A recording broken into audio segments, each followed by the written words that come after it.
ایک صحابی ہے حضرت سلمان فارسی رضی اللہ عنہ. یہ فارس کے تھے ایران اور اس مول بت پرست نہیں بلکہ نارچ پوجا کرنا نارچ پوجا اور نارس ہمیشہ جلتا رہے.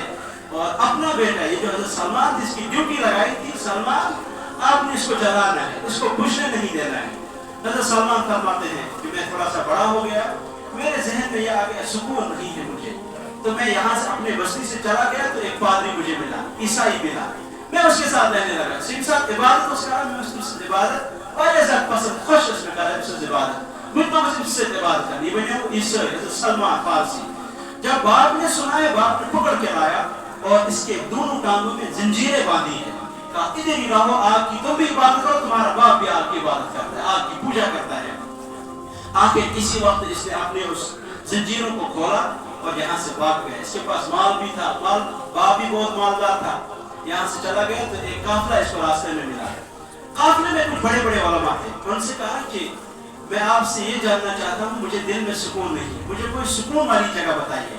انہوں نے کہا فلاں جگہ آئے گا ایک پیغمبر جس کا نام ہوگا محمد اس کے پاس جا کر آپ کو سکون ملے گا. دیکھو یہ پہلی خبریں دے رہے ہیں تورات اور انجیل کی خبریں سنا رہا ہوں. اس کا نام ہوگا محمد اور وہ پیدا ہوگا مکہ میں جہاں کچھ پیدا نہیں ہوتا ہے اور اس کی جو ہجرت کی جگہ ہوگی وہ ہوگی مدینہ طیبہ.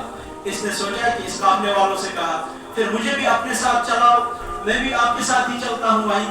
انہوں نے کہا ٹھیک ہے لیکن اسی قافلوں والوں سے باغی سب تھے. انہوں نے اس صحابی کو لوٹا اس جوان صحابی کو ابھی تو مسلمان نہیں تھے اس کو لوٹا سب مال اس سے لیا اور اس کو اپنا غلام بنا دیا.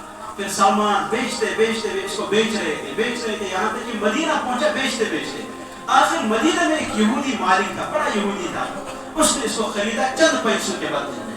جب یہ اس کا غلام بن گیا اب غلام کی غلامیت کی زندگی گزار رہا ہے. آخر اللہ کے نبی صلی اللہ علیہ وسلم مکہ مکرمہ سے ہجرت کر کے مدینہ طیبہ آئے اور سب سے پہلے جہاں آپ نے قیام فرمایا وہ ہے قباء. اللہ ہم سب کو وہاں پہنچائے جوانوں کو بھی وہاں پہنچائے تو مجھے بھی پہنچائے. آپ نے وہاں مقام آپ نے وہاں قیام کیا وہاں مسجد بنائی. اس وقت سلمان فارسی خود کہتے ہیں کہ وہ اس انسان کھجور پولیس میں کھجور کے درخت پر تھا کھجور اتار رہا تھا اور نیچے میرا مالک بیٹھا تھا. جب میں نے دیکھا کہ مدینہ کے لوگ جا رہے ہیں استقبال کے لیے میں نے ان سے کہا کہاں جا رہے ہو کہا اس وقت پیغمبر آ رہے ہیں. تو میں نے اپنے والد کو کہا محمد آ رہے ہیں جس کو ڈھونڈ کر میں ایران سے آیا ہوں لہٰذا مجھے چھوڑ دیجیے. تو مالک نے نیچے اس کو اتارا اور چند مکے اس کو مارے ہیں. کہا کس کا نام لے رہے واپس اوپر چڑھو. بہرحال اس نے غلامیت کی زندگی پھر گزارنی شروع کی. اللہ کے نبی صلی اللہ علیہ وسلم اس وقت تک حضرت ابو ایوب انصاری کے مکان پر تشریف لائے تھے. صبح کا وقت تھا یا شام کا وقت حضرت سلمان فارسی یہاں سے کھجور لے کر گئے ہیں. کہا یا رسول اللہ اس وقت مسلمان نہیں تھے یا محمد کہاں ہوگا. کہا یہ چند کھجوریں ہیں اور یہ صدقے کو کھجور ہیں آپ اس کو دے دیجیے.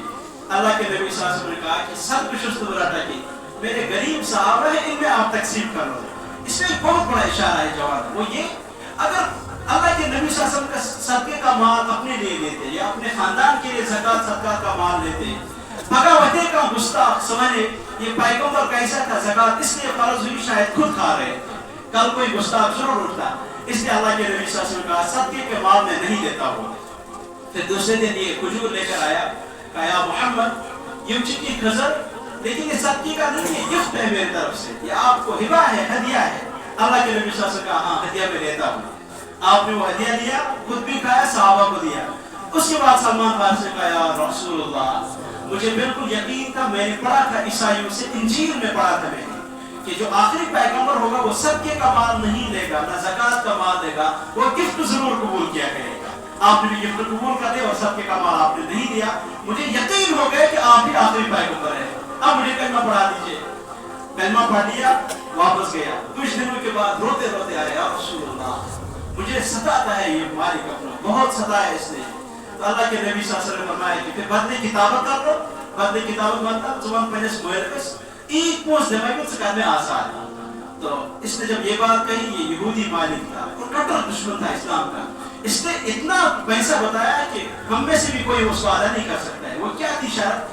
شرط یہ تھی سلمان اگر سے آزاد میرے باغ میں 1000 کھجور کے درخت لگانے ہیں اور جب ان پر پھل آئے گا بڑے ہوگا تب آپ کو میں آزاد کروں گا.